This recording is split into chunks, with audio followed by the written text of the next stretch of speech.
لە کاتێکدا هەوڵەکانی ڕزگارکردنی بۆ مەلەرزەکەی سووریا وا هەفتەیەکی تێپەڕاند بێدەنگێکی پڕگڵە ڕاوچێ باڵی کێشاوە بەسەر ناوچەکەدا لە کاتێکدا سەگێکی گەڕان لە دەوروبەری ماڵێکی وێران بوو لە شارۆچکەی جەبلەی کەنار دەریاکە بۆن دەکات بە دار و پەردووی بینا ڕووخاوەکەوە بۆ دۆزینەوەی زیندووماوان چەند کاژمێرێک بەسەر ڕزگارکردنی دوایمین زیندووماواندا تێپەڕیوە لە کاتێکدا دوو کەس لەلایەن ڕزگارکەرانەوە بە تەنها و بە سەرەتاییترین ئامێرەوە توانیویانە لە ناو دار و پەردووی بینا ڕووخاوەکەدا دەریان بهێنن.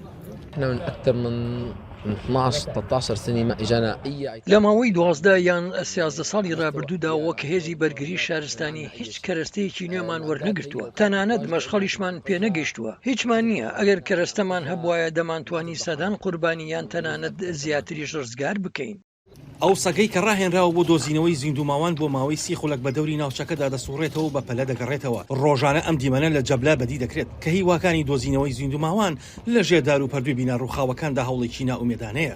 لە کۆی 52 دانیشتی ئەو بینا 5 کە گەڕان تێیدا بەردەوامە توانیویانە تەنها 14 کەس بە زیندوی ڕزگار بکەن. لەوانە ژنێک و کوڕە گەنجەکەی کە ڕۆژی هێنی لە ژێردار و پەردووەکاندا ڕزگارکران کە هیوا بەخش بوو بۆ ئەو خەڵکە دڵیان بەوە خۆش بوو کە هێشتا دەتوانن زیندووماوانی دیکە ڕزگار بکەن، بەڵام ئەو ژنە لە کاتی گواسەمەی بۆ نەخۆشخانە گیانی دەستدا.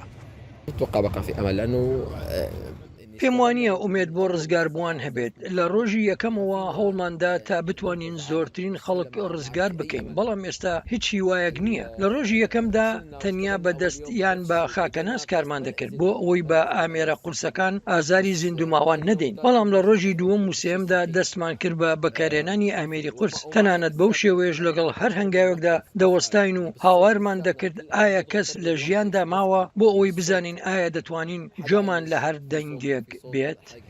جەبلە دەکەوتە شاری لازقیەوە، پارێزگایەکە کە تا ڕادەیەک زۆر لە ژێر دەسەڵاتی حکومەتدایە و یەکێکە لەو پارێزگانی کە بەهۆی بوو مەلەرزەکەوە زیانی زۆری پێگەیشتووە. طبعا انت عارف اليوم السادس تقريبا. وەک دەزانن ئەمە نزیکەی 6 ڕۆژە. ئۆپراسیۆنەکانی ڕزگارکردن لە قۆناغێکی پێشکەوتودان. لەم قۆناغەدا تەنها پشت بەو زانیاریانە دەبەستین کە لەلایەن حکومەتی خۆجێیی و خێزانی قوربانیەکان ئەو پێشکەش دەکرێن کە راپۆرت لەسەر کەساونبووەکانیان و شوێنەکانیان دەدەن بۆ ئەوەی بتوانین دەست بە ئۆپراسیۆنەکانی گەڕانەکانمان بکەین. بوومەلەرزەکەی ڕۆژی دووشەمە بە گوڕی 7.8 پلە لە نزیک شاری غازی عەنتابی تووشە کە نزیکەی 40 کیلۆمەتر لە سنووری سووریاوە دوورە بۆ هۆی گیانەدەزانی زیاتر لە 35,000 کەس کە لایەنی کەم 3574 کەسیان لە سووریادا بوون. تەنیا لە پارێزگای لازقیە بە ژێرەی ئاماری دەسەڵاتدارانی ناوچەکە بەهۆی بوومەلەرزەکەەوە لایەنی کەم 638 کەس گیانیانە دەستداوە. نایم نص الليل الساعة 4 من خەوت بووم کاتێک هەستم بە بوومەلەرزەکە کرد. هەمومان خەوت بووین. دایک و باوک و براکەم کە لە تەنیشتمەوە خەوت بوو لە ناکاودا بیناکە بەسەرماندا داڕمە. من بە تەواوی کەوتمە ژێر دار و پەردووی بینا ڕووخاوەکەەوە. هەندێک گەنج خوای گەورە پاداشتیان بداتەوە هاتن بۆ ئەوەی دەرم بهێنن. تەنها بە پەنجەکانم توانیم دار و پەردووی بوومەلەرزەکە هەڵکۆڵم. هەر پەنجەکانیان بینیم ڕزگاریان کردم و بردیانمە نەخۆشخانە. هیچ لەبارەی خێزانەکەمەوە نازانم.